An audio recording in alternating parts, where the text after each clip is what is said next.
Welcome to my review of Ninja Spirit for the Grafx 16. And this is a game that was originally in arcades.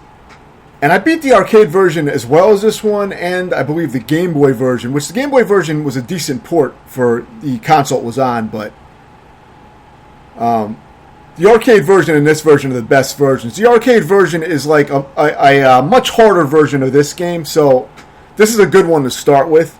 And then I'd recommend maybe playing the arcade version on MAME if you want, it's almost like an extra difficulty mode. It's a much harder version of this game. The TurboGrafx one is definitely taken down in difficulty.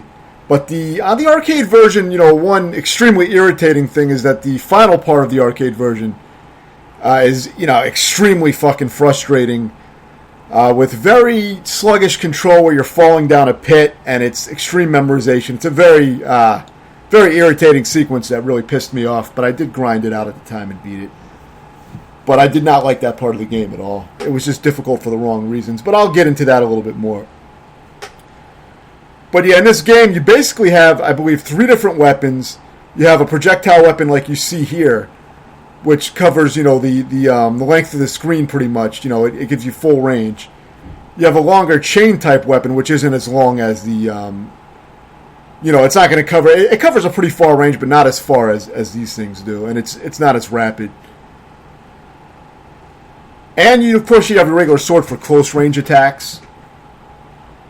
And as I watch this, I'll see what the other weapons were. I don't remember the exact specifics of all the different weapons, because I beat this a while ago. But the boss fights, as you can see, are very cool. They're screen-filling, usually, and very fun fights. The levels are, always challenging, where you're going checkpoint to try to get through. And the TurboGrafx version, I believe you have unlimited continues, if I remember right. Just like the arcade version. You get power-ups where you can clone your character, similar to Ninja Gaiden games on the NES, so you can get some duplicate attacks, which is pretty cool. And this is also made by IREM, which of course made the R-Type games, and they made a lot of great shooters like Dragon Breed. And this game actually, at its heart, is kind of like a shooter. Because your character, the way they jump, they have full vertical coverage of the screen pretty much. They almost jump the full length of the screen. So in a lot of ways, it makes it kind of like a shooter where you're on foot, because you're constantly jumping, firing, and attacking. So it's almost like a shooter in a way. Especially if you're using one of these projectile weapons like you see me here, like these bombs. It's not quite a spaceship shooter. I wouldn't say it's exactly like your typical side-scrolling shooter, but it does have a lot in common with those games. But it's a very fast-paced, non-stop action type of game. You could compare it to the Revenge of Shinobi and Shinobi 3 on the Genesis, but those games are actually, quite different, I think, in a lot of ways. In some ways, I like this game better because this is non-stop action. And it's one-hit deaths, but it's non-stop action.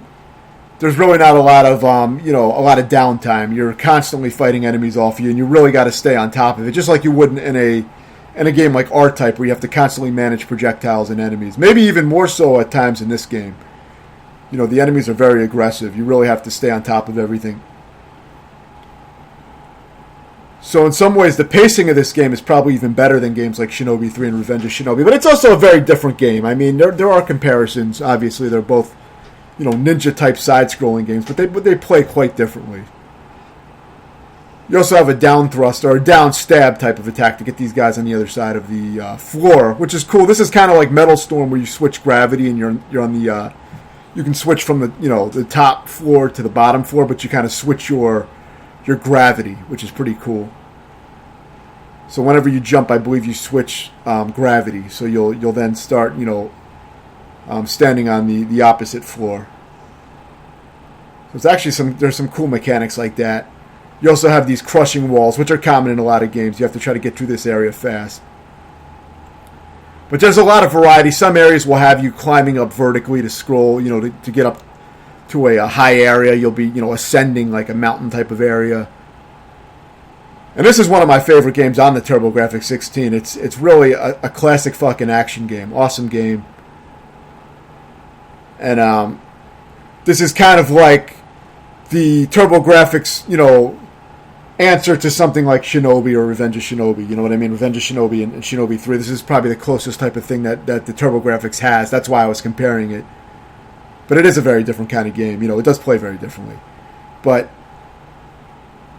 you know, it's a great game. And, you know, in some ways, I think it's better than games like Revenge of Shinobi and Shinobi 3. From a pure gameplay perspective, I think in some ways it's better because it's pure action and really managing everything in the moment. And, you know, the pacing is nonstop. There is no down periods or anything like that. The game constantly attacks you, and you really got to be on your feet, you know, constantly ready to attack. So in that way, you know, that's one element that I probably like better about this game than I do Revenge of Shinobi and Shinobi 3. Now, on the downside, it's a much shorter game. It takes maybe, I believe my full playthrough was maybe 13 minutes or something like that. It's very short when you know what to do. Of course, that was with deaths edited out. So it does take longer to learn the game, obviously. But, I mean, once you know what to do, it's a very, very short game. So, you know, that does work against it, you could say. But the pacing is awesome, and there's no dull moments in the game. It's you know, constantly switching up gameplay styles with the different stages. You know, there's a lot of different things going on in the stages where they switch things up. Like the gravity mechanic and the you know, the ceilings coming down and, you know, like I said, ascending some areas vertically. So this is the final stage. And you can see it gets pretty dense. There's a lot of shit to manage. Not nearly as aggressive as the arcade version on the final stage, which, as I said, it gets ridiculous at the end of the arcade game where you have to drop down this pit. Now, see, on the TurboGrafx version, this pit is not too difficult for whatever reason. I think it is still quite hard. As you can see, you have to memorize this because you die in one hit. And if you try to move, you have no... it takes very long to get moving in either left or right direction. There's a huge delay in this part.